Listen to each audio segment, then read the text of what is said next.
Soal nomor 27 ya, soal nomor 27. Pak Mamat memiliki sebidang tanah.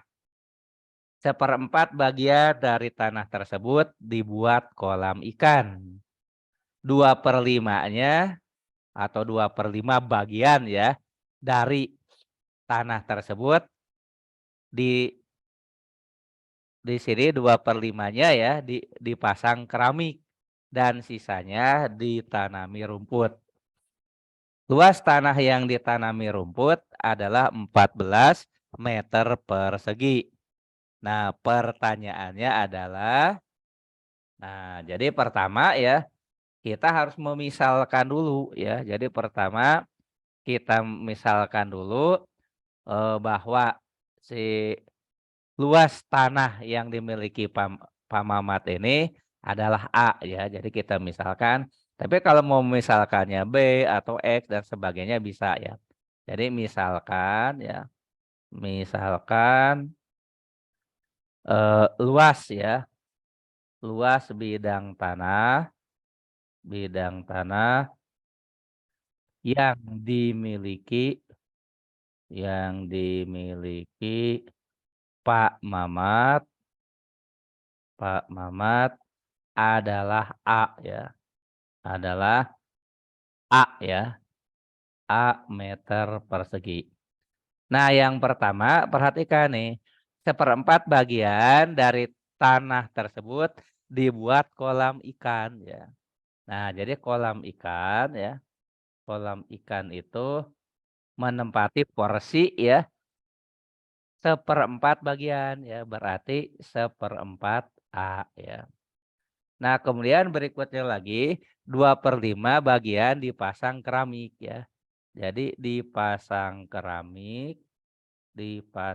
keramik sama dengan 2/5 bagian. Jadi 2/5 dari A. Nah, lalu sisanya ditanami rumput ya. Nah, maka ya kita bisa ya menghitung berapa sih yang ditanami rumput ya. Maka yang ditanami rumput adalah luas bidang tanah total A ya, kurangi yang digunakan untuk kolam ikan seperempat A, dikurangi yang dipasang keramik 2/5 A ya, 2/5 A. Nah, ini ya kita samakan penyebutnya ya, ada seperempat A, ada 2/5 A, ada A ya. Kita bikin per 20 saja ya. A itu boleh disebut 20A per 20 ya. 20A per 20.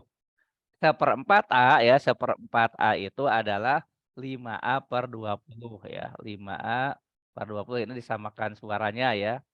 Nah, kemudian 2/5A itu kita buat menjadi 8A per 20 ya. 8/20 itu sama dengan 2/5.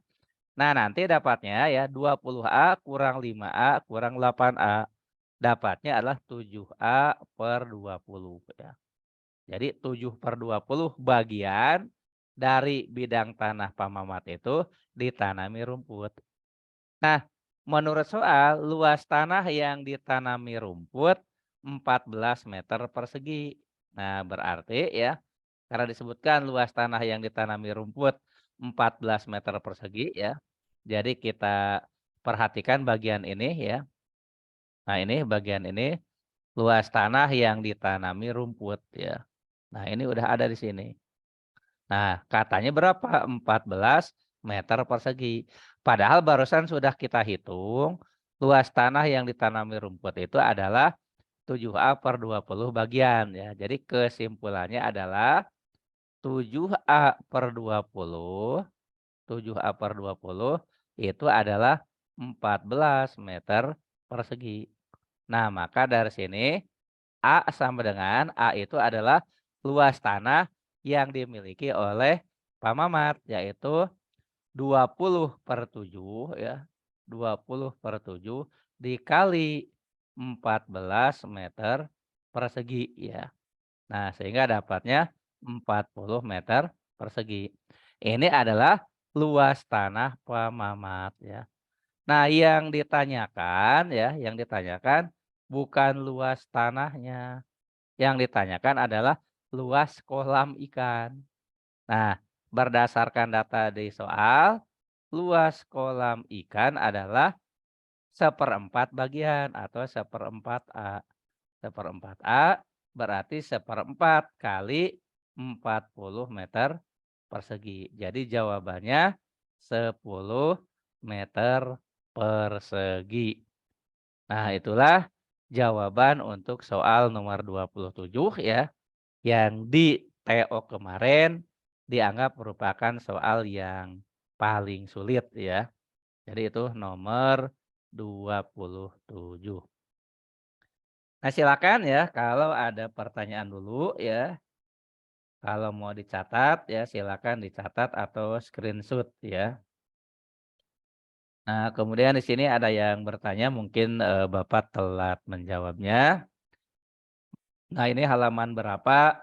Ini soal tryout yang minggu lalu ya. Nah, mungkin kalau ada yang belum punya naskahnya, ini akan coba Bapak kirim di kolom chat ya. Ini akan Bapak kirim, ditunggu sebentar.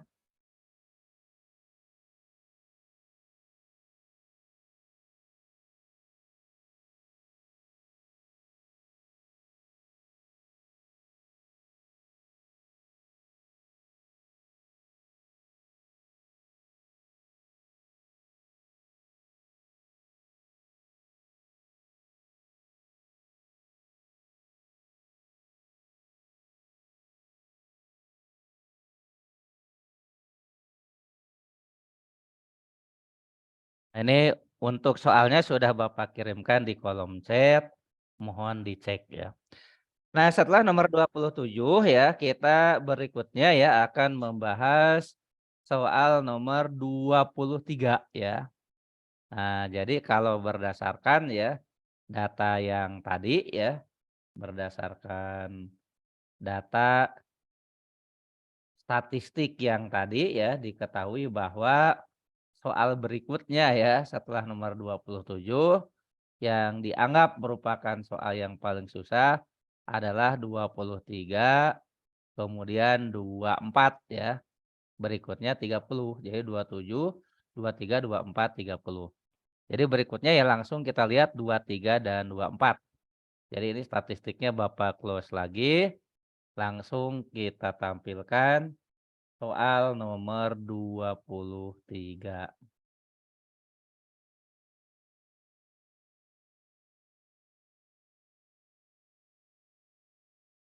Nah, untuk tipe soal nomor 23 ini ya, beberapa kali muncul di tes UTBK ya. Jadi di UTBK sebelumnya juga pernah muncul ya soal sejenis ini.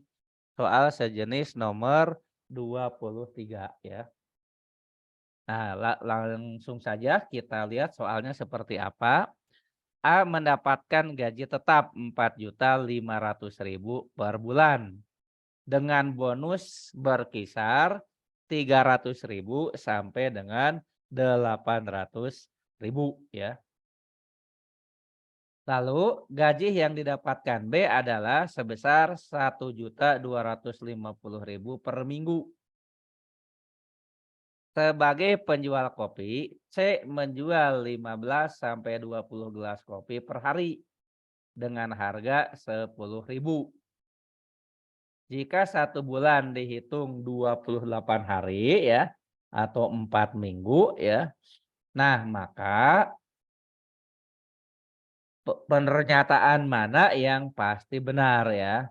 A, pendapatan C lebih rendah daripada B, kemudian B, pendapatan C lebih tinggi dari A, C, pendapatan B lebih tinggi dari A, D, pendapatan C tidak mungkin dapat lebih tinggi daripada B, E, pendapatan A dapat bernilai sama dengan pendapatan C ya. Ya, kita tinggal menuliskan saja ya pendapatannya masing-masing ya. Nah, perhatikan dimulai dari pendapatan A ya. Nah, berapa pendapatan A ya. Nah, A itu gajinya 4,5 juta, tetapi ada bonus. mulai dari 300.000 sampai 800.000 ya. Nah, berarti pendapatan si A itu dalam bentuk rentang ya, dalam bentuk rentang.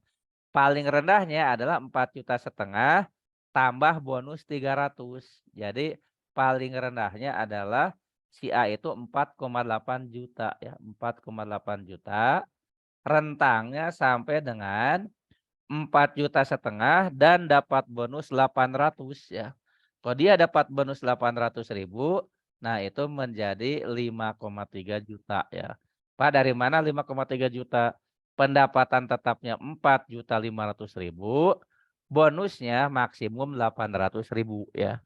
Nah, jadi pendapatan A itu paling rendah 4,8 juta saat bonusnya hanya 300.000. Paling tinggi 5,3 juta saat bonusnya maksimum 800.000. Nah, lalu gaji yang didapatkan B adalah 1.250.000 per minggu ya. Maka dalam sebulan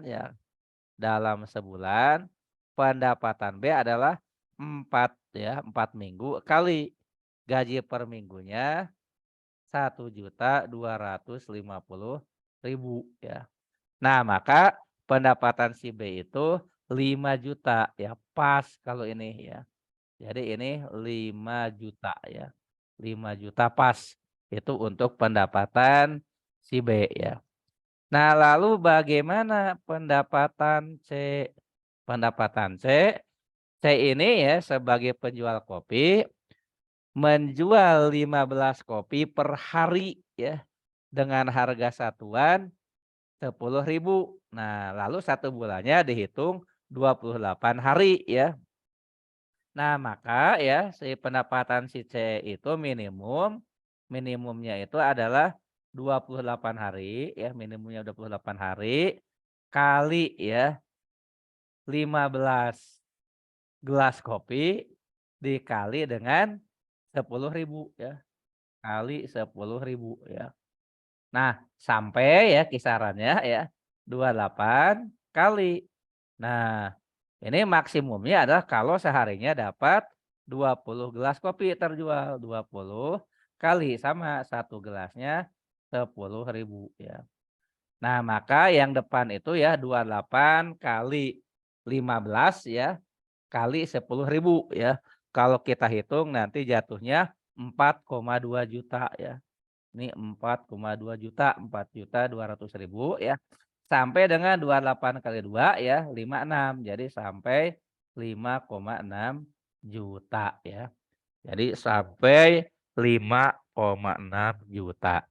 Nah, jadi pendapatan A bervariasi 4,8 sampai 5,3. Pendapatan B tetap 5 juta, pendapatan C bervariasi juga ya 4,2 juta sampai 5,6 juta. Nah, kalau begitu mana pernyataan yang benar dari pilihan A, B, C, D, E? Kita cek aja satu per satu. A. Pendapatan C lebih rendah daripada B ya. Pendapatan C lebih rendah daripada B. Lihat C itu 4,2 bisa sampai 5,6. Sedangkan B 5 juta. Jadi tidak bisa dikatakan pendapatan C lebih rendah daripada B ya. Pendapatan C itu bisa lebih rendah tapi bisa juga lebih tinggi dari B. Jadi tergantung berapa jumlah kopi yang terjual. Lalu B, pendapatan C lebih tinggi dari A ya. Pendapatan C lebih tinggi dari A. Pendapatan C 4,2 sampai 5,6. Pendapatan A 4,8 sampai 5,3. Nah, ini pun belum tentu C lebih tinggi ya. Tergantung ya, tergantung hariannya itu ya. Terjual berapa gelas kopi ya. Jadi ini juga belum pasti kan disuruhnya mana yang pasti benar ya. Mana yang pasti benar. Jadi ini tidak pasti karena baru mungkin gitu ya. C, pendapatan B lebih tinggi dari A. Pendapatan B itu 5 juta, A itu 4,8 sampai 5,3 juta. Jadi B pun tidak bisa dikatakan lebih tinggi ya. Karena B itu bisa lebih tinggi, bisa lebih rendah. Jadi sampai C juga salah ya. D, pendapatan C tidak mungkin. dapat lebih tinggi daripada B. Pendapatan C tidak mungkin dapat lebih tinggi daripada B. Pendapatan C itu bisa nyampe 5,6 ya. Nah itu lebih tinggi daripada pendapatan B yang hanya 5 juta ya. Jadi kalau disebutkan pendapatan C tidak mungkin dapat lebih tinggi dari B, salah ya. Nah sampai dengan pilihan A salah, B salah, C salah, D salah ya. Nah maka mau tidak mau ya tinggal E, tapi bisa kita periksa ya. Nah untuk pilihan E, pendapatan A dapat bernilai sama dengan pendapatan C ya. Nah betul ya, pendapatan A dapat bernilai sama ya. Kan pendapatan A antara 4,8 sampai 5,3. Pendapatan C 4,2 sampai 5,6. Nah, ketika penjualan kopi si C itu jumlahnya tertentu ya, misalnya apakah ya pokoknya di antara 15 sampai 20 itu bisa angkanya ya sama ya dengan pendapatannya si A ya. Si A itu 4,8 sampai 5,3, si B itu 4,2 sampai 5,6. Nah, maka pendapatan si A dengan C itu mungkin sama ya, misalnya sama-sama 5 juta atau sama-sama 5,1 juta atau sama-sama 5,2. Jadi mungkin ya dapat bernilai sama, ini dapat bernilai sama, ini betul ya.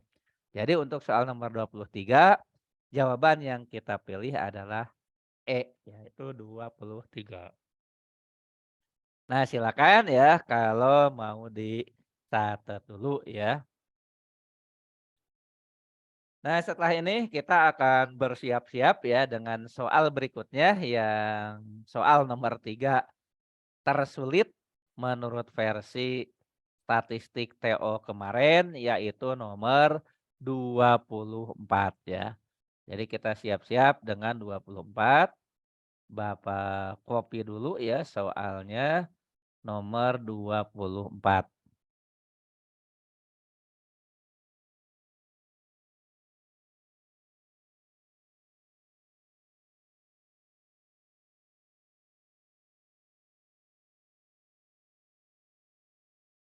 Nah, baiklah ya ini soal nomor 24.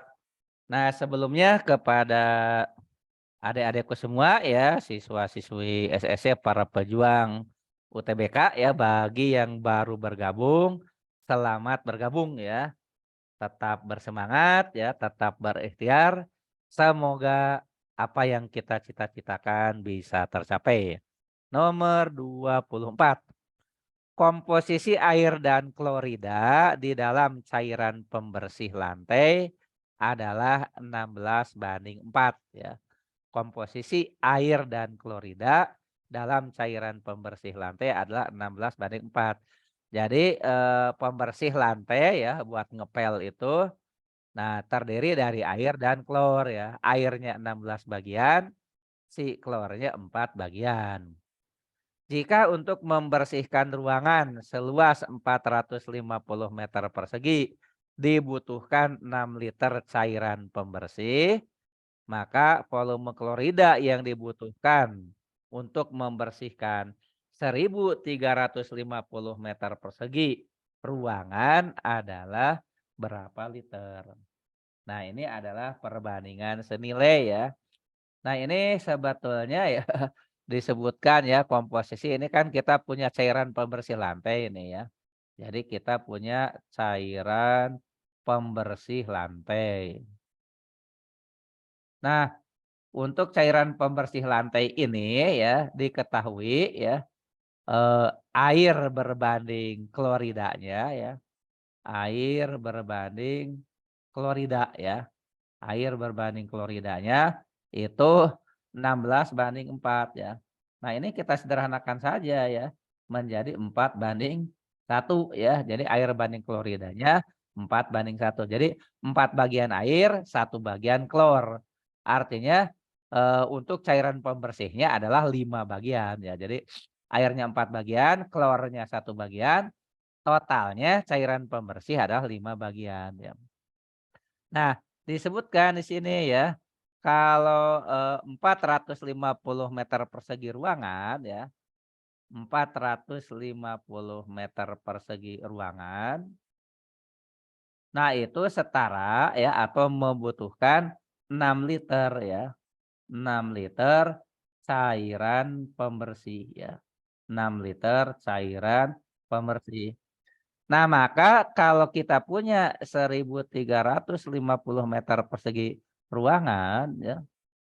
Nah, berapa cairan pembersih yang diperlukan ya? Cairan pembersih yang diperlukan adalah 1.350 bagi 450 ya, kan ini perbandingan senilai ya, dikali 6 liter ya. Jadi semakin luas ruangan yang akan kita bersihkan, ya semakin banyak tentu ya cairan pembersih yang diperlukan.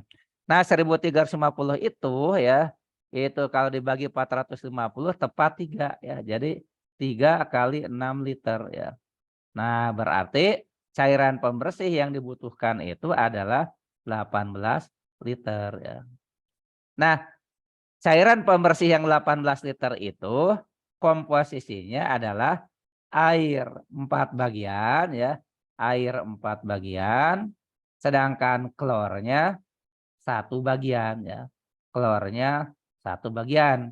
Karena kan eh, air ya banding klornya 4:1.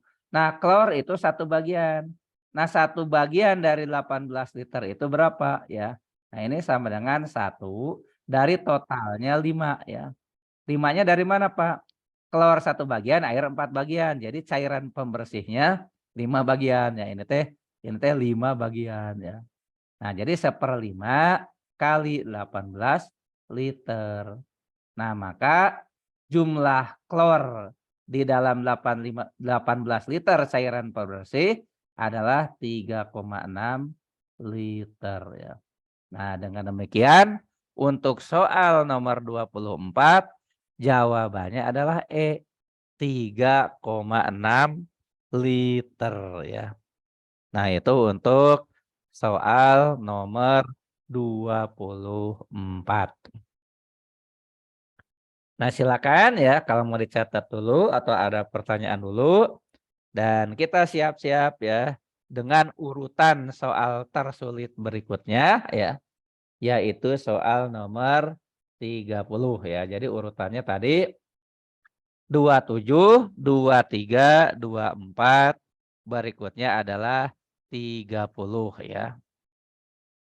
Nah, kemudian ini ada yang bertanya ya, Devi, maaf yang 1/5-nya dari mana ya, kemudian Dava juga, nah masih bingung ya. Jadi kan begini ya, eee, kita punya ya di sini cairan pembersih ya. Jadi, eee, bagi yang lain ya, mohon diperhatikan juga ya. Jadi di sini ada cairan pembersih ya, cairan pembersih. Nah, cairan pembersih itu terdiri dari air dan klor ya, air dan klor. Nah, komposisinya air itu 4 bagian ya. Air itu 4 bagian. Klor itu 1 ya. Nah, maka cairan pembersih ya itu 4 tambah 1 5 ya. Jadi cairan pembersihnya secara komposisi adalah 5. Jadi berapa jumlah klor ya? Jadi si klor itu ya, si klor itu adalah 1/5 ya. 1/5 kali cairan pembersih ya. Jadi 1/5-nya dari cairan pembersih. Nah, kalau ditanya airnya berapa ya? Airnya adalah 4/5, kan airnya 4 bagian. Airnya 4/5 dari cairan pembersih ya. Nah, sehingga secara total ya, kalau misalnya klor 1/5 dari cairan pembersih, airnya 4/5 dari cairan pembersih ya. Nah, jadi kalau misalnya ya cairan pembersihnya 5 liter gitu gampangnya, maka cairan pembersih yang 5 liter itu terdiri dari airnya 4 liter, klornya 1 liter. Kan tadi sudah disebutkan ya bahwa di dalam cairan pembersih lantai ini, air banding klor itu 16:4. Kalau disederhanakan 4:1 ya. Jadi airnya 4 ya, keluarnya 1 ya. Nah, sehingga secara totalnya adalah 5 gitu. Jadi 5 itu dari 4 tambah 1 ya. Jadi kenapa muncul 1/5 ya, keluar itu 1/5-nya dari total cairan pembersih, air 4/5 ya. Nah itu untuk pertanyaan Devi ya, juga Dava. Apakah sudah bisa dipahami gitu ya? Ya mudah-mudahan ya bisa dipahami ya, karena ini merupakan dasar ya banyak soal-soal yang sejenis ini ya. Nah, jadi banyak soal-soal sejenis ini yang muncul ya di KPU ya. Jadi perlu diketahui ya, seperti tadi mungkin khususnya bagi yang terlambat masuk, KPU sendiri ya ada 30 soal, setengahnya soal berbasis bahasa Indonesia, setengahnya berbasis matematika. Nah, yang kita bahas di sini adalah yang basisnya matematika. Nah, bedanya soal KPU dengan pengetahuan kuantitatif di mana ya? Kan di kuantitatif ada soal matematika, di penalaran matematik ada matematika, di KPU juga ada matematikanya. Kalau di KPU itu ya matematika yang ada di KPU hanya melibatkan aljabar, penjumlahan, pengurangan, perkalian, dan pembagian. Jadi hanya itu ya. Jadi tidak akan ada di KPU itu soal integral ya, soal fungsi, soal persamaan kuadrat, tidak akan ada ya. Hanya ada tambah kurang kali bagi ya. Yaitu ya untuk penjelasan soal nomor 24 ya. Dan kita akan lanjut ya setelah tadi yang paling sulit dianggap paling sulit ya 27, lalu 23, 24, 30. Setelah 30 ini 25 dan 29 ya. Jadi nanti setelah soal 30 nanti kita ke 25, 29. Nah, ini baru 24 ya. Kita ke 30 dulu.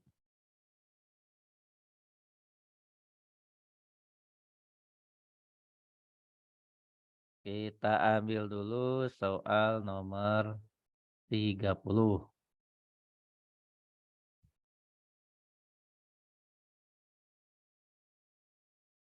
Nah, ini soal 30 ya, mungkin kalau bagi yang berasal dari kelas IPS ya, ini kan soal bunga tunggal ya, ada rumusnya. Tapi kalau misalnya tidak pernah belajar tentang bunga tunggal, ya bisa kita kerjakan secara manual ya. Nah, jadi di sini kita kerjakan saja secara manual gitu ya. Kita kerjakan secara manual.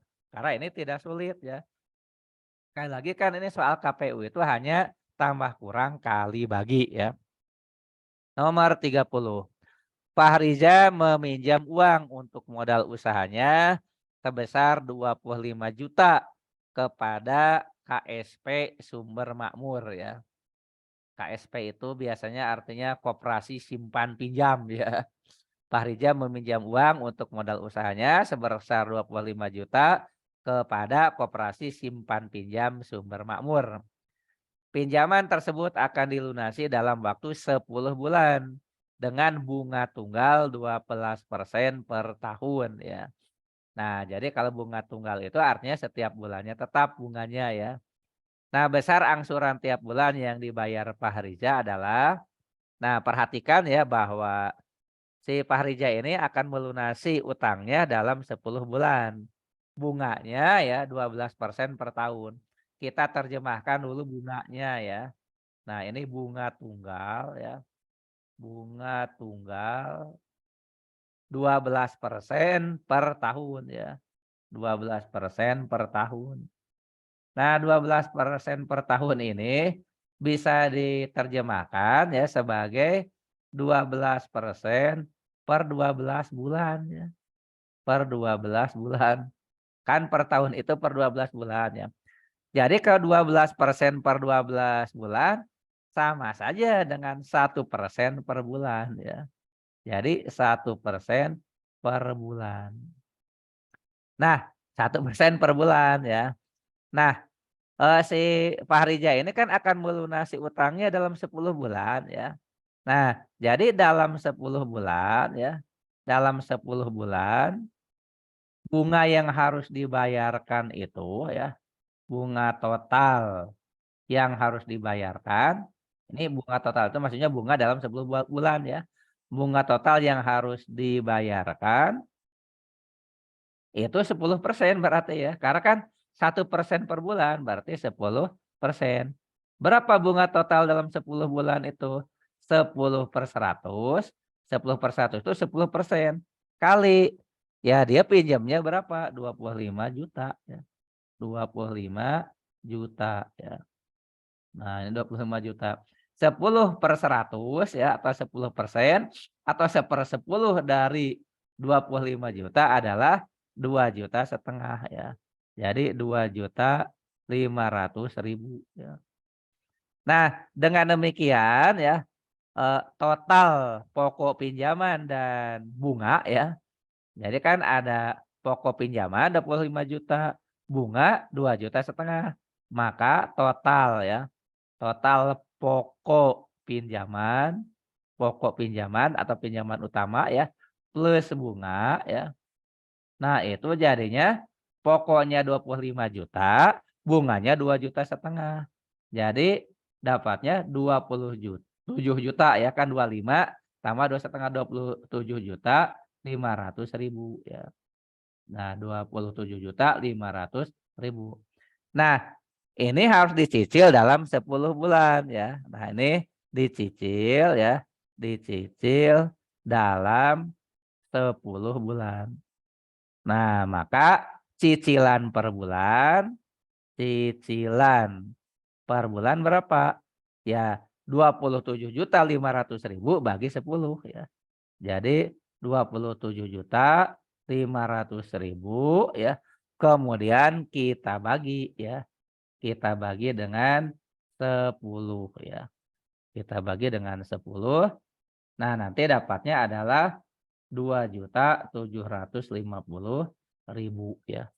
Nah, itu untuk soal nomor 30 ya. Jadi untuk soal nomor 30 jawabannya seperti itu ya.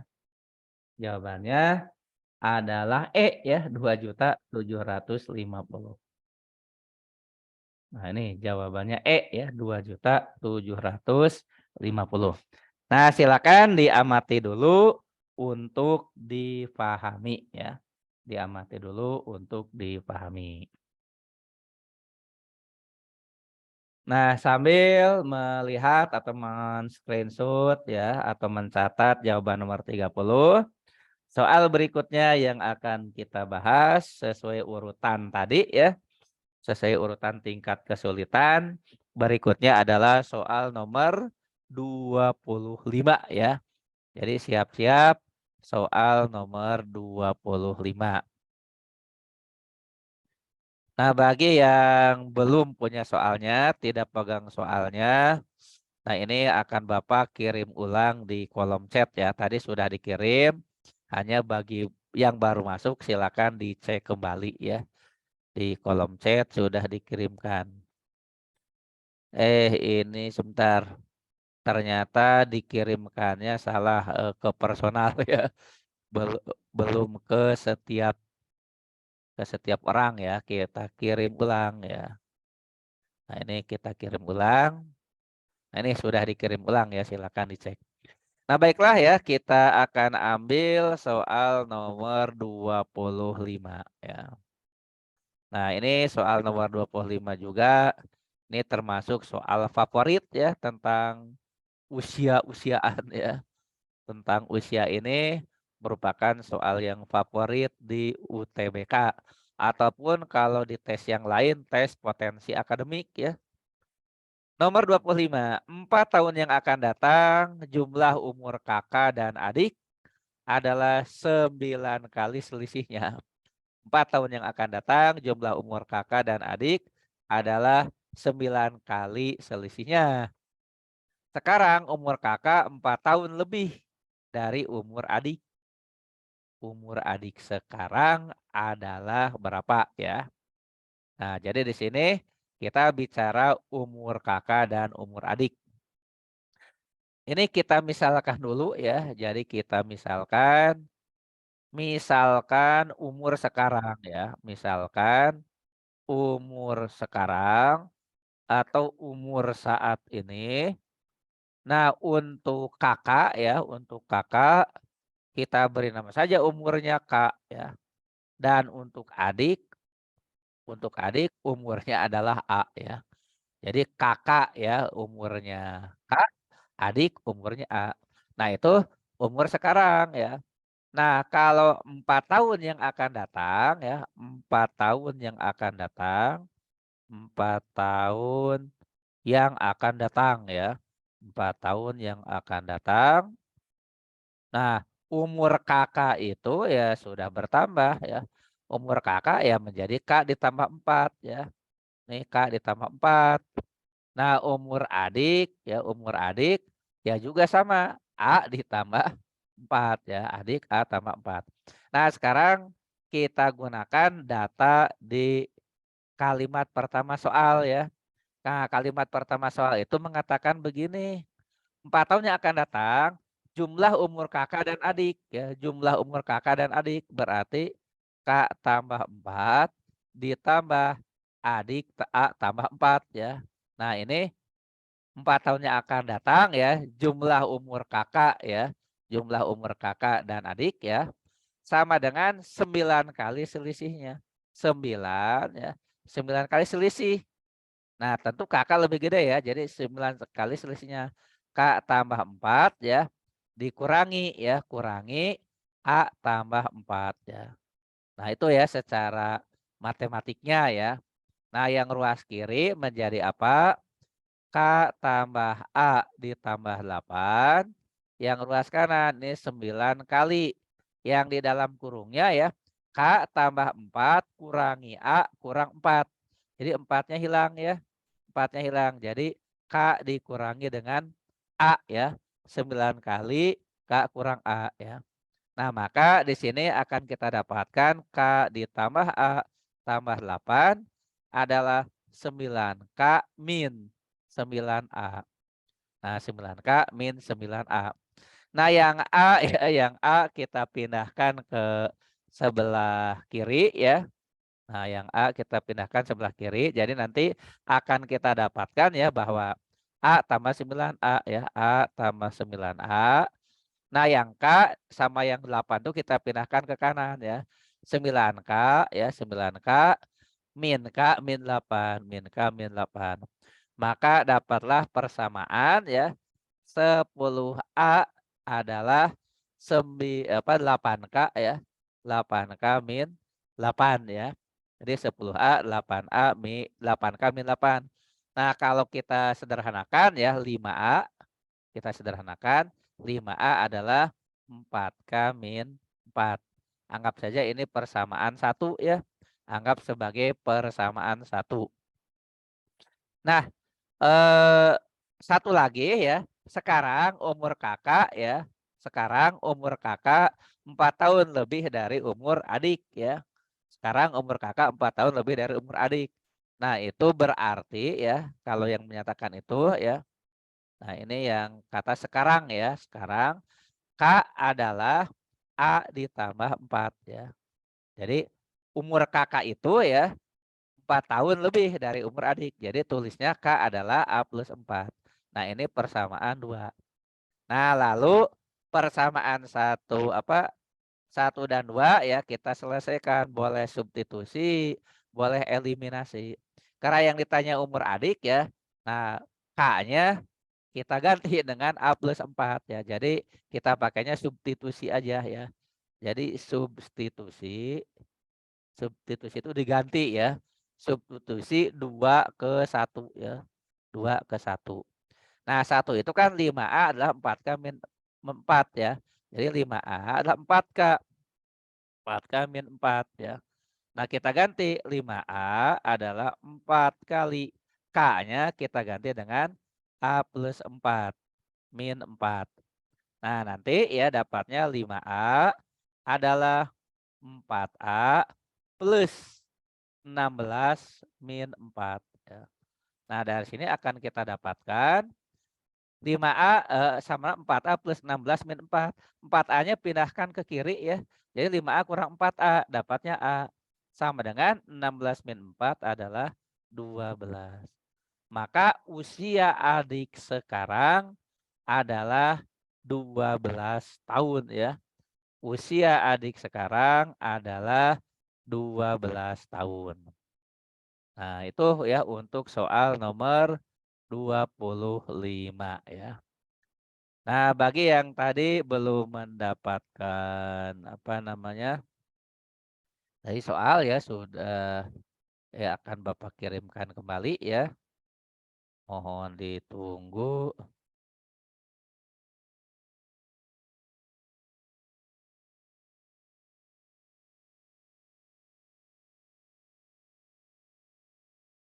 Nah, setelah 25 Bapak cek lagi file statistiknya tadi ya.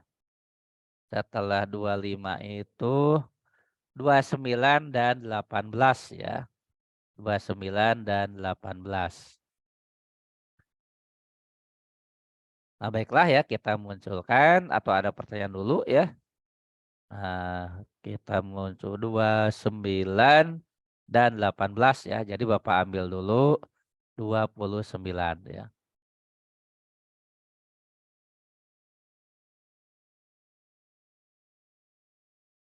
Nah, untuk soal nomor 29 ini berdasarkan statistik hanya 25% ya. Hanya 25% siswa yang menjawab dengan benar ya. Yaitu jawaban C ya, hanya 25%. Jadi sisanya menjawab yang salah ya. Nah, kita lihat ya. Nomor 29. Pembangunan sebuah gedung direncanakan selesai dalam waktu 120 hari oleh 40 pekerja. Ketika ya sudah berjalan selama 60 hari, ada penambahan 20 pekerja. Waktu total yang diperlukan untuk menyelesaikan pembangunan gedung tersebut adalah, nah perhatikan ya kalimat pertamanya dulu. Jadi pembangunan itu direncanakan selesai 120 hari oleh 40 pekerja. Nah kemudian proses pembangunan itu dilaksanakan selama 60 hari ya. Jadi kan pekerjaan sudah selesai 60 hari nih.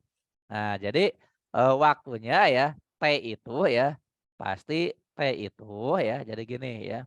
Waktu untuk menyelesaikan pekerjaan T adalah, nah yang 60 hari itu udah beres gitu ya. Jadi pasti ada 60 harinya ya. Jadi ada 60 hari. Nah, plus sisanya. Nah, ini plus sisanya. Nah, sisanya. Nah, untuk sisa itu rencana ya, dari rencana nih. Rencananya 60 hari lagi tentu ya. Jadi kalau berdasarkan rencana ya, kan 120 hari. Jadi berdasarkan rencana itu akan selesai 60 hari. Oleh berapa pekerja? Oleh 40 pekerja ya. Nah, itu rencana gitu ya. Nah, jadi rencananya 60 hari lagi beres gitu ya. Kalau pekerjanya 40.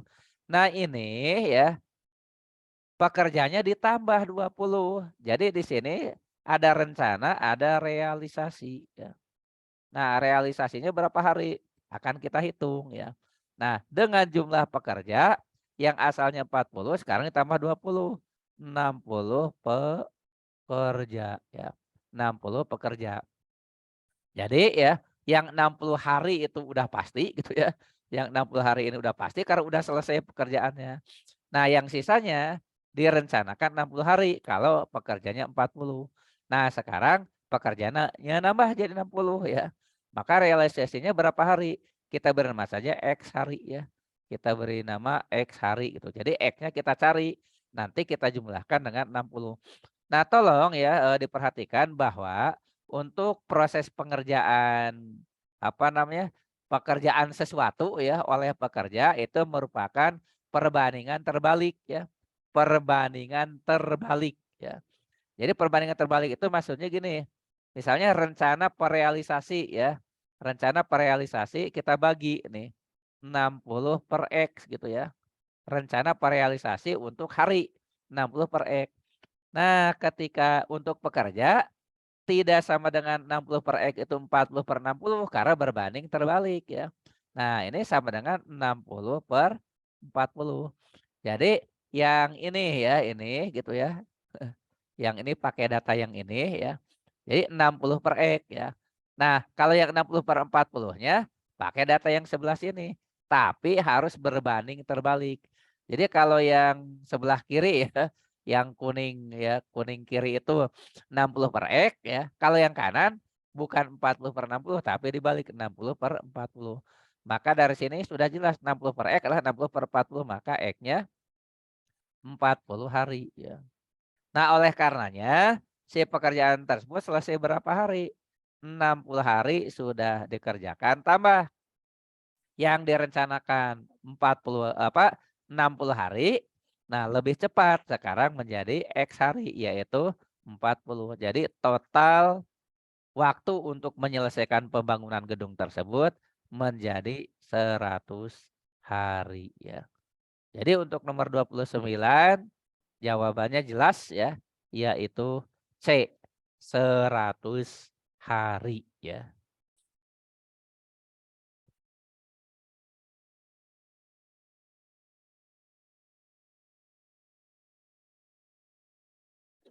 Nah, silakan ya kalau ada pertanyaan dulu untuk perbandingan antara waktu penyelesaian pekerjaan dengan jumlah pekerja ya. Nah, ini termasuk soal yang sering muncul ya, di mana waktu penyelesaian pekerjaan dengan jumlah pekerja itu termasuk perbandingan terbalik ya. Jadi waktu satu per waktu 2 sama dengan pekerja 2 per pekerja satu. Nah itu nomor 29 ya. Selanjutnya setelah 29 kita mundur ke 18. Kita mundur ke 18. Nah untuk nomor 18 ini 36% siswa menjawab benar ya. Kita lihat seperti apa soal nomor 18.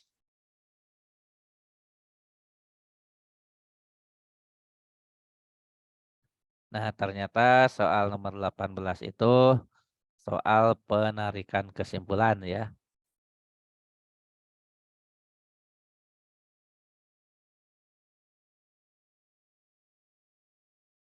Nah, ini dia soal nomor 18. Bunyi soalnya sebagai berikut. Jika tidak memiliki akun SNPMB, siswa tidak dapat mendaftar UTBK SNBT. Jika tidak mendaftar UTBK SNBT, siswa tidak akan memiliki sertifikat nilai UTBK ya. Nah, di sini kesimpulan yang tepat adalah, nah ini teorinya adalah pengambilan kesimpulan dengan silogisme. Kita lihat teori tentang silogisme ya. Silogisme. Nah, di sini ya kita pertama punya implikasi jika P maka Q ya. Jadi kita punya implikasi jika P maka Q. Nah, kemudian implikasi yang kedua jika Q maka R. Nah, kalau kita punya dua implikasi ya. Implikasi yang pertama jika P maka Q. Implikasi kedua jika P maka R.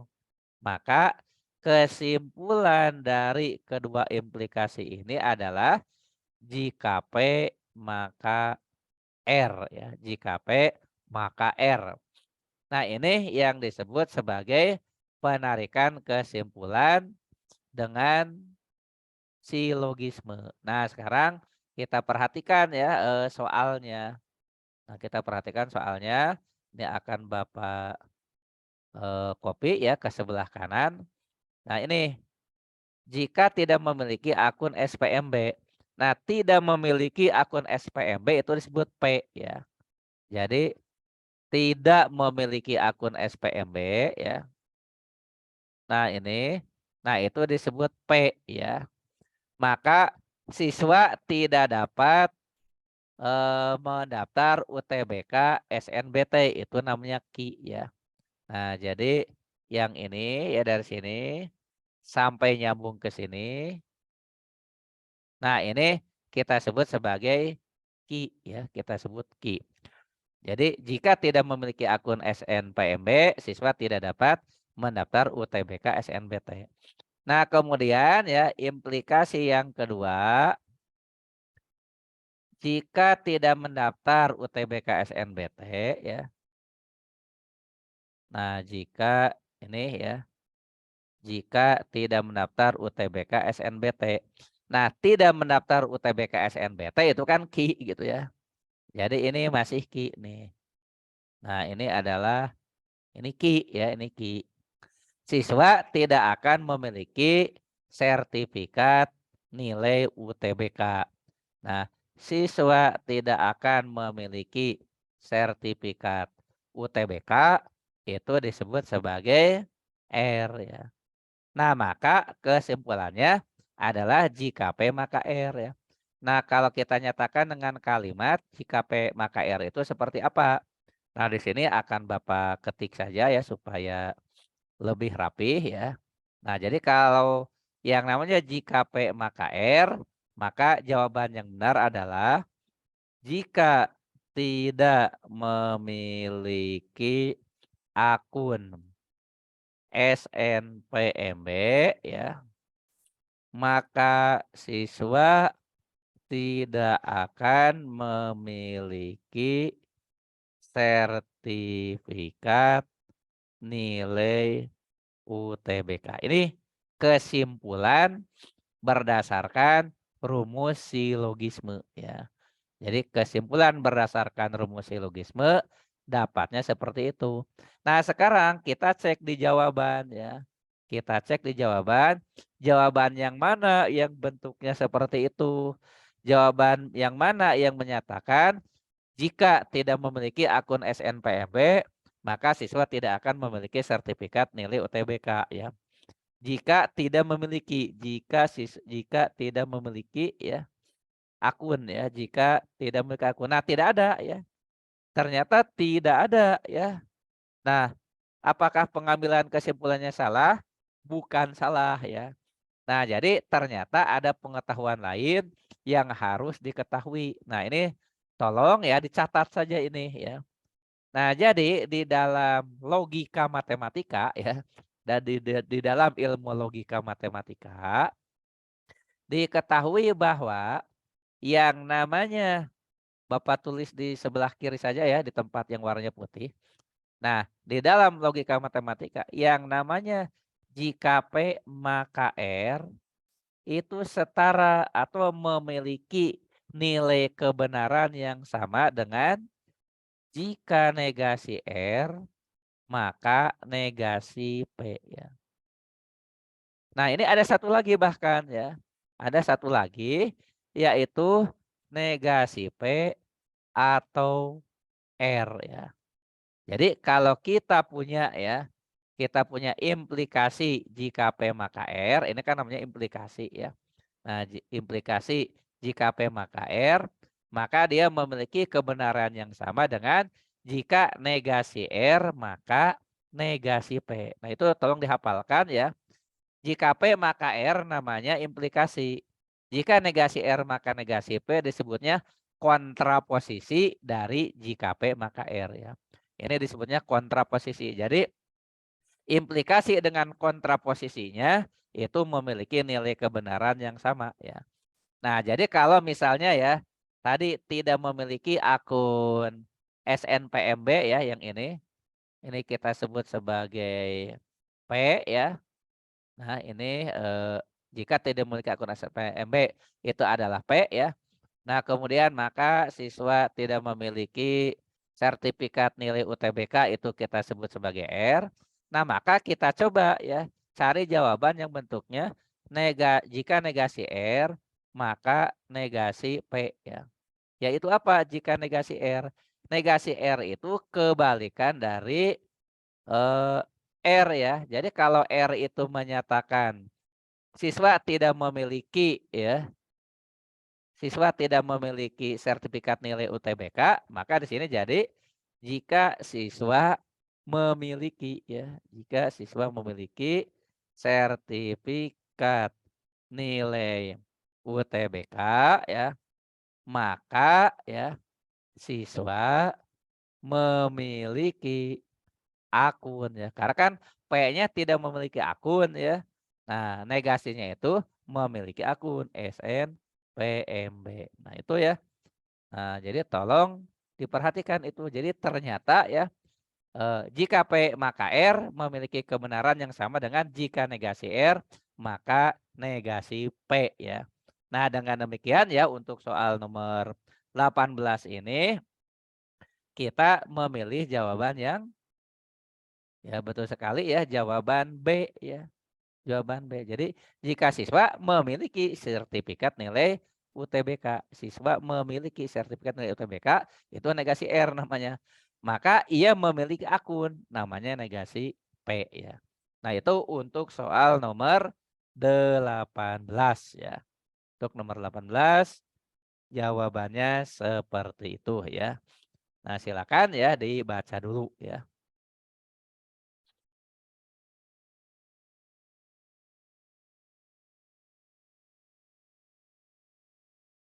Silakan ya kalau ada pertanyaan juga ya terkait dengan silogisme ini ya. Jadi memang ya mungkin ini tidak diajarkan ya di matematik ketika di sekolah karena memang materi ini sekarang sudah tidak ada di kurikulum sekolah ya. Jadi kalau kita lihat kurikulum matematika di SMA, di MA atau di SMK sudah tidak ada. Kalau dulu ya ada ya. Ini termasuk babnya namanya bab logika matematik ya. Nah, sekarang sudah tidak ada bab logika matematik ya. Nah, berikutnya kita lanjut dengan soal nomor 26 ya. Jadi soal berikutnya ya ini memang bolak-balik ke atas ke bawah ya. Ya karena ini ya datanya seperti itu gitu ya. Jadi Bapak ambil dulu soal 26.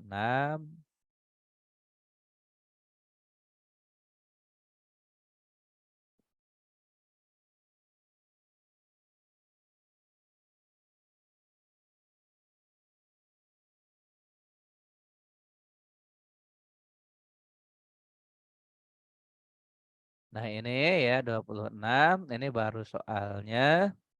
Pertanyaannya belum ya, baru data.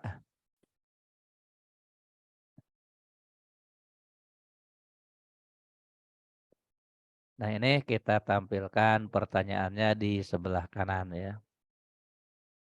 Nah, ini ya grafik menunjukkan rasio ya. Rasio itu perbandingan ya. Perbandingan nilai ekspor terhadap impor dari dua perusahaan A dan B dari tahun 1995 sampai dengan tahun 2000 ya. Berdasarkan grafik tersebut, dalam berapa tahun nilai ekspor perusahaan A lebih besar dari pada nilai impornya. Karena yang ditanya hanya perusahaan A ya, jadi grafiknya pun cukup grafik A ya. Nah, kan yang tampil di grafik itu adalah rasio nilai ekspor terhadap impor ya, rasio nilai ekspor terhadap impor. Yang ditanya dalam berapa tahun ya ekspor perusahaan A lebih besar daripada impornya ya. Nah, ini tinggal kita terjemahkan saja ya. Kalau ekspor ya lebih besar dari impor ya, ekspor lebih besar dari impor, maka rasio ekspor terhadap impor itu harus lebih besar dari satu ya. Rasio ekspor terhadap impor harus lebih besar dari satu. Coba kita lihat ya untuk data perusahaan A di mana saja atau pada angka berapa saja di tahun berapa ekspor per impornya lebih besar dari satu. Lihat untuk perusahaan A ya. Nah, yang pertama yang lebih besar dari satu itu ini ya. 1,75 ya. 1,75 ya itu kan lebih besar dari satu. Berikutnya ini 1,5 ya. Berikutnya 1,5, berikutnya 1,75 lagi. Nah, sisanya ya 0,75, 0,75 dan 1 ya. Jadi kalau 0,75 artinya ekspornya lebih kecil dari impor ya. Kalau 1 berarti ekspornya sama dengan impor. Ini yang ditanyakan adalah dalam berapa tahun nilai ekspor perusahaan A lebih besar daripada impornya. Nah kalau kita lihat berarti ada 3 ya. 1995, 1996, 1997 ya. Maka jawabannya C langsung ya. Dalam 3 tahun ya. Nah itu untuk soal nomor 26 ya. Kalau ini insya Allah ya tidak rumit ya.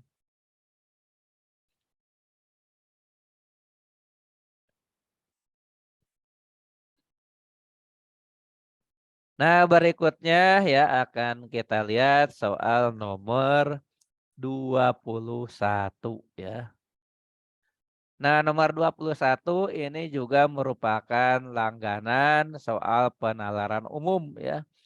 Langganan soal penalaran umum di tes UTBK ya. Ini soal tentang barisan bilangan. Nah, kita munculkan saja untuk soalnya. Nah, ini dia ya. Langganan ini sering ya. Jadi konsepnya adalah barisan bilangan. Jumlah penjualan bunga mawar di sebuah toko bunga selama 5 hari berturut-turut adalah 29, 35, 33, 39, dan 37. Ya mungkin satuannya tangkai gitu ya. Nah sementara itu jumlah penjualan bunga melati untuk 5 hari yang sama adalah 18, 19, 22, 27, 34 ya. Ya mungkin tangkai atau buket ya. Jika tren penjualan tersebut bersifat konstan, berapa jumlah penjualan bunga mawar dan bunga melati pada hari ke-6? Nah, kita lihat 5 hari pertama untuk bunga mawar ya. Oh, bunga mawar ya di sini. Bunga mawar. Bunga mawar. Nah, untuk bunga mawar perhatikan polanya 29 lanjut ke 35 ya. Lanjut ke 33. Nah, dari 33 ke 39 ya. Dari 39 ke 37.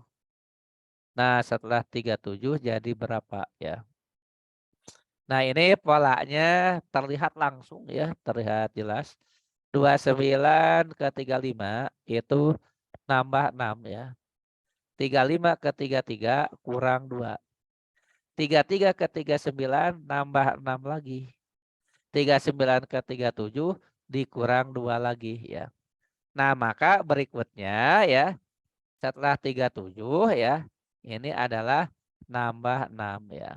Setelah 37 nambah 6 maka jawabannya adalah 43 ya. 43 bunga mawar ya. Bunga mawarnya 43. Nah, yang bunga mawar 43 itu ada dua pilihan D dan E ya. Nah, sekarang kita lihat untuk bunga melati ya. Nah, untuk bunga melati ya. Untuk bunga melati polanya 18, 19 ya. 18, 19, 22, 27, 22, 27. Nah, berikutnya adalah 34. Nah, setelah 34 ini berapa ya setelah 34 ya. Nah, kalau kita lihat ini polanya beda lagi ya dengan bunga mawar. 18 ke 19 itu nambah 1 ya. 19 ke 22 itu nambahnya 3. 22 ke 27 nambahnya 5. 27 ke 34 ya. Nambahnya adalah 7 ya. Nambahnya 7 ya. 27 ke 34 nambahnya 7. Jadi kita lihat nambah bilangan ganjil ya. 1357. Maka untuk berikutnya diperkirakan nambah 9 ya. Jadi namanya 1357 9. 34 ditambah 9 adalah 43 ya. Jadi bunga mawarnya pada hari ke-6 43, bunga melati juga 43. Dengan demikian, jawaban yang kita pilih adalah E ya untuk nomor 21.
Oh ya, mohon maaf ya suaranya hilang ya. Nah, lupa ya tadi ke mute ya. Kita lihat soal nomor 28 ya. Nomor 28 seutas tali dipotong menjadi dua bagian dengan perbandingan 7:4. Selisih panjang kedua potongan tali tersebut adalah 9 cm. Maka ya. Nah, di sini ada 4 pernyataan mana yang benar ya. Nah, karena panjang tali mula-mula kita juga belum tahu berapa ya, maka kita akan memisalkan ya. Misalkan panjang tali mula-mula adalah L. Lalu panjang potongan yang lebih panjang ya, panjang ya. Potongan yang lebih panjang itu X ya. Dan panjang potongan yang lebih pendek, panjang potongan yang lebih pendek adalah Y ya. Nah, perhatikan kalimat berikutnya. Selisih panjang, bukan ya. Seutas tali panjang dua bagian dengan perbandingan 7:4 ya. Nah, 7:4 itu berarti X banding Y ya. Jadi X banding Y adalah 7:4 ya. Jadi X ya banding Y sama dengan 7:4 ya. Nah, ini lebih enak nulisnya begini ya. Lebih enak X banding Y itu X per Y ya. X per Y sama dengan 7/4 ya. X per Y itu 7/4 ya.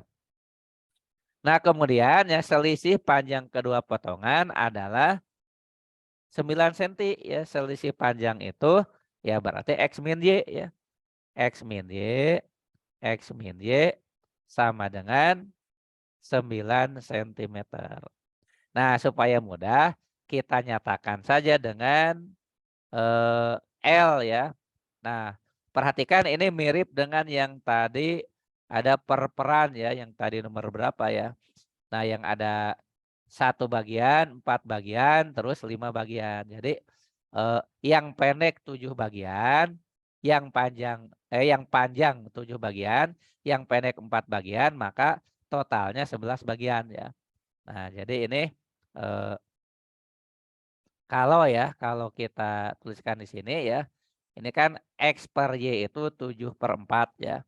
Jadi yang di sini ya, jadi X-nya 7 bagian ya, Y-nya 4 bagian, nanti L-nya 11 bagian ya. Jadi X itu 7 ya, 7 bagian, kemudian Y 4 bagian. Nah, X plus Y atau L ya, X plus Y atau L itu 7 plus 4, 11 bagian ya. Nah, maka ya dari sini kita bisa menyatakan ya bahwa X itu adalah 7 dari 11 ya. 7/11 dari L ya. Nah, kemudian Y itu adalah 4/11 dari L ya. Nah, jadi kalau ada X kurang Y 9 senti, itu berarti X-nya bisa kita ganti 7/11 L kurangi 4/11 L sama dengan 9 senti ya. 7 kurangi 4 ya, 7 kurangi 4 3 ya. Jadi 3/11 L ya sama dengan 9 senti ya. Maka L adalah 9 senti kali 11 bagi 3. Nah, maka kita dapatkan si L-nya atau panjang mula-mula adalah 9/3, 3 ke 11, 33 senti. Jadi panjang mula-mula adalah 33 senti. Nah, kalau begitu potongan panjangnya berapa? X-nya adalah 7/11 kali L ya. Nah, berarti 7/11 kali 33 senti. Dapatnya potongan panjang 21 senti. Dan potongan yang lebih pendek Y adalah 4/11 ya. 4/11 L. 4/11 kali 33 senti ya. Nah, nanti dapatnya adalah 12 senti. Jadi di sini ada 3 data ya yang perlu kita highlight ya. Yang pertama, panjang tali mula-mula ya sebelum dipotong adalah 33 senti. Lalu ya, potongan yang lebih panjang 21 senti. Nah, kemudian satu lagi potongan yang lebih pendek atau kita sebut Y adalah 12 senti ya. Nah, 21 dengan 12 selisihnya 9 kan. Akur dengan data di soal. Maka kita lihat masing-masing pernyataan. Satu, potongan tali terpanjang 21 senti. Ini betul. Dua, potongan tali terpendek 14 senti. Salah, harusnya 12. Tiga, panjang tali sebelum dipotong merupakan kelipatan 3. 33 itu kelipatan 3, betul. 4, panjang tali sebelum dipotong merupakan kelipatan 6. 33 bukan kelipatan 6 ya. Pernyataan yang tepat adalah hanya pernyataan 1 dan 3 ya, hanya pernyataan 1 dan 3.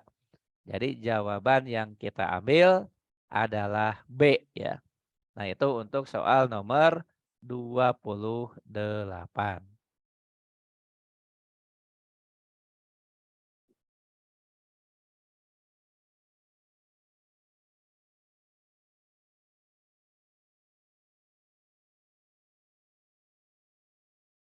Nah, silakan ya kalau mau dicatat dulu dan setelah ini kita ya meskipun waktunya mau habis ya. Nah, kita masih ada ya nambah soal gitu ya. Sebagai bonus karena tadi sempat ada ya keterlambatan mulai ya meskipun karena yang join baru sedikit ya, kemudian juga tadi sempat kehilangan suara ya. Nah, jadi kita tambah ya. Setelah 28 ini akan kita bahas nomor 20 ya. Nah, ini sesuai dengan urutan ya 28, 20 ya dan 22. Nah, kita lihat nomor 20 ya. Kita ambil dulu datanya nomor 20.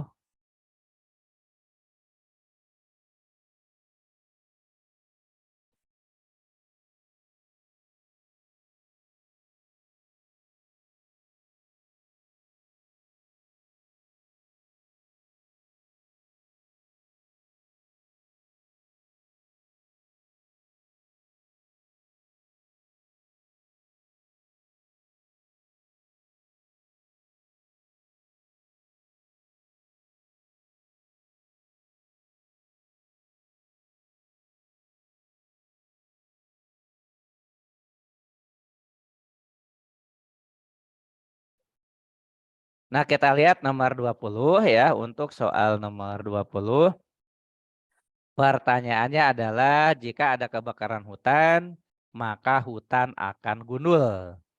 Jika ada kebakaran hutan, maka hutan akan gundul. Jika hutan gundul, maka terjadi longsor di dekat hutan. Minggu ini banyak terjadi penggundulan hutan ya. Nah, berarti minggu ini banyak terjadi penggundulan hutan dan berarti minggu ini ya hutan gundul ya. Nah, maka ya di sini kalau minggu ini banyak terjadi penggundulan hutan atau jika minggu ini hutan gundul ya, ya maka akan terjadi longsor di dekat hutan ya. Jadi untuk nomor 20 ini cukup jelas ya. Jadi langsung saja kita jawab B ya. Jadi ini minggu ini ya banyak terjadi penggundulan hutan ya. Nah kan ini jika hutan gundul maka terjadi longsor di dekat hutan. Jadi kalau minggu ini banyak terjadi penggundulan hutan maka akan terjadi longsor di dekat hutan ya. Nah cukup jelas. Nah kemudian ini Bapak tambah satu lagi ya. Soal nomor 22 ya. Karena ini banyak yang menanyakan juga ya. Bagaimana cara mengerjakannya ya untuk soal seperti ini ya nomor 22. Zeta akan melakukan perjalanan ke kota P dengan mempertimbangkan beberapa kondisi berikut. Jika kondisi lalu lintas lancar, waktu tempuh lebih singkat 10%. Jika memilih rute alternatif yang salah, waktu tempuh bertambah 1/5 kali. Jika kondisi fisik kurang bugar, waktu tempuh bertambah 12,5%. Jika kondisi kendaraan prima, waktu tempuh lebih singkat 1/8 kali ya. Nah, di sini ya, manakah di antara pilihan berikut ini yang memberi kemungkinan zeta menempuh waktu paling singkat? Nah, ini ya tidak bisa dijawab langsung ya, harus dicek satu persatu dari pilihan ya. Jadi untuk yang ini harus dijawab satu persatu dari pilihan yang ada ya. Nah, mana yang menghasilkan waktu paling singkat? Pertama ya, kondisi lalu lintas ya, yang pertama jawaban A ya, kondisi lalu lintas dan rute alternatif ya. Maka T-nya itu sama dengan ya, perhatikan ya kondisi lalu lintas ya. Nah, jika kondisi lalu lintas lancar, waktu tempuh lebih singkat 10%. Jadi kalau waktu tempuh lebih singkat 10% ya, kalau asalnya waktunya 100 sekarang menjadi 90 ya. Nah, jadi boleh dikatakan ya, sekarang tuh jadi 90% ya, atau 0,9 kali ya, 0,9 ya. Jadi asalnya waktunya 1 ya, 100% sekarang jadi 90 karena lebih singkat 10% ya. Lalu dikali ya rute alternatif. Nah, karena jika memilih rute alternatif yang salah, waktu tempuh bertambah 1/5 kali ya. Nah, 1/5 kali itu kan 0,2 ya. Nah, 1/5 kali itu sama dengan 0,2. Nah, waktu tempuh bertambah 1/5 bertambah 0,2. Jadi asalnya 1 menjadi 1,2 ya. Jadi di sini harus dikalikan dengan 1,2. Nah, kalau dihitung ini menjadi 1,08 kali ya. Jadi 1,08 kali dari kondisi normal. Jadi ini lebih lambat ya, lebih lambat. Nah, sekarang berikutnya pilihan yang B ya. Nah, bagaimana dengan pilihan B? Nah, pilihan B itu T-nya menjadi pertama kondisi lalu lintas ya. Ini 0,9 ya. 0,9 itu dari mana? Jika kondisi lalu lintas lancar, waktu tempuh lebih singkat 10%. Asalnya 100%, lebih singkat 10%. Jadi tinggal 90% atau 0,9. Kali kondisi kendaraan. Katanya kondisi kendaraan itu nomor akhir ya. Jika kondisi kendaraan prima, waktu tempuh lebih singkat 1/8. Nah, lebih singkat 1/8 itu berarti kan kali 7/8 ya. Asalnya 1, 8/8. Lebih singkat 1/8, jadi tinggal 7/8 ya. Nah, ini kalau dikalikan ya nanti dapatnya 0,79 kali ya. 0,79 kali lipat. Nah, ini lebih cepat ya. Asalnya 1 kali jadi 0,79. Tapi kita kan akan milih mana yang paling cepat. Jadi tetap harus dicek satu per satu ya. Lalu balik lagi ke jawaban C, rute alternatif ya. Rute alternatif itu 1,2 ya. Lihat jawaban yang A dikali ya kondisi fisik ya. Untuk kondisi fisik, nah, jika kondisi fisik kurang bugar, waktu tempuh bertambah 12,5%. Jadi asalnya 1 jadi 1,125 ya. Atau nambah 12,5% ya. Nah, hasilnya 1,35 kali. Wah, ini mah lebih lama ya, lebih lama. Nah, kemudian rute alternatif kan sudah ya 1,2. 1,2 lihat pembahasan yang C. Dan kondisi kendaraan lihat pembahasan B, yaitu 7/8 ya. Nah, nanti dapatnya ya 1,2 dikalikan dengan 7/8 itu 1,05 kali ya. Dan yang terakhir pilihan E. Nah, kondisi fisik itu nambah 12% ya. 1,125 ya. Nah, kemudian kali ya, kondisi kendaraan berkurang 1/8, jadi tinggal 7/8. Kalau kita hitung ini 0,98 kali. Pertanyaannya, mana ya kemungkinan yang menempuh waktu paling singkat ya. Nah, kalau waktunya ya menempuh waktu paling singkat, nah maka cari yang tadi hasilnya paling kecil ya. Nah, yang hasilnya paling kecil itu adalah jawaban yang ini ya 0,79 kali ya. Nah, itu lebih kecil 0,79 kali. Jadi pilihan yang tepat adalah pilihan B ya. Nah, pilihan yang tepat adalah pilihan B. Jadi kita jawab B untuk soal nomor 22 ya.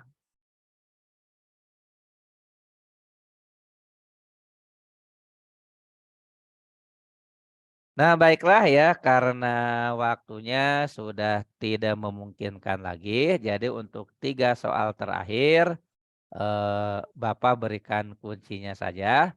3 soal terakhir yang belum dibahas itu adalah 17, 19, dan yang dianggap paling mudah adalah 16 ya. Nomor 17 itu jawabannya adalah E ya, 17 jawabannya E. Kemudian nomor 19 adalah B. Dan nomor 16 adalah C ya. Nah, dengan demikian ya untuk pembahasan ya keseluruhan soal KPU bagian 2 ya atau KPU berbasis matematik ini kita cukupkan sekian dulu ya untuk malam hari ini. Bapak mengucapkan terima kasih yang sebesar-besarnya, apresiasi yang sebesar-besarnya kepada adik-adik semua. Walaupun malam hari tetap bersemangat ya. Semoga usaha atau ikhtiar kita ya itu menghasilkan apa yang kita harapkan ya. Nah, jadi semoga hasilnya ya tidak mengkhianati ikhtiar, tidak mengkhianati usaha ya. Jadi Bapak doakan semoga semuanya sukses, semuanya sehat ya, semua bisa menggapai impian yang dicita-citakan. Salam untuk keluarga di rumah, semoga semuanya sehat walafiat ya. Sebelum ditutup mungkin Bapak akan menampilkan tadi ada yang ingin melihat kunci jawab yang ada presentasi jawaban yang benar ya. Ini boleh nanti Bapak tidak akan menutup dulu, share screen-nya ya. Jadi akan Bapak tampilkan, eee, persentase ya, kunci jawab yang benar ya. Persentase siswa yang menjawab dengan benar ini Bapak tampilkan lagi ya, mudah-mudahan sudah terlihat. Nah, itu saja ya, terima kasih. Mohon maaf kalau ada kehilapan dan kekurangan. Billahi taufiq wal hidayah. Wassalamualaikum warahmatullahi wabarakatuh.